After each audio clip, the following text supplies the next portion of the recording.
The Olympians that represented the Seattle Torrent in the Winter Olympics returned to Seattle to show off their gold medals today. And our Ethan Reynolds was there with more from the big event held at the Space Needle. Yeah, David, the Olympians were welcomed home in style today here at the Space Needle.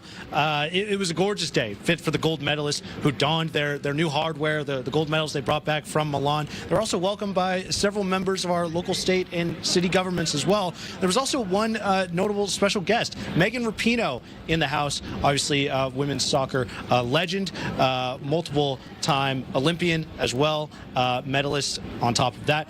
In the Torrent, they had 4 representatives in Team USA, and Captain Hillary Knight, Alex Carpenter, Hannah Bilka, and Kayla Barnes. And these medals were earned for these women. The 3 forwards combined for 20 points during the tournament, with each of them averaging nearly a goal contribution per game over the 7 matches. They were main contributors. And then Hannah Bilka, in her first Olympics, was among the top scorers for the tournament. Incredible stuff for Seattle representation in Milan. But some attention was unfortunately taken away from the women's accomplishments because of a comment from President Trump. Hillary Knight and Megan Rapinoe both commented on the situation. Here's what they had to say.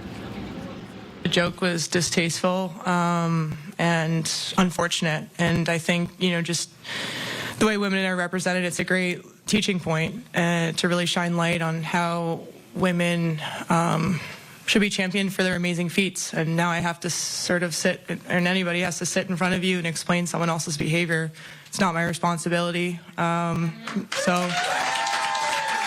What was so clear to me with that ratchet phone call was that had nothing to do with you, and that said nothing about you. And the thing that I took was, like, immediately I was like, oh, I know how I feel about them, though. I think everybody who watched that clip or saw that moment said, hell no. Like, you might not be for everybody, whatever, but you're for us. Now, while the women's team was not at the State of the Union address last night, it sounds like the team will be taking Flavor Flav up on his offer to celebrate with him in Las Vegas once the season is over. Forward and Torrent's alternate captain, Alex Carpenter, saying that Flavor Flav has been one of the people she's been most frequently texting since the Olympics. So it sounds like that will be happening after the season ends. The Torrent will be getting back to their PWHL regular season on Friday as they host Toronto at Climate Pledge Arena. From Seattle, Ethan McReynolds, Fox 13 Sports.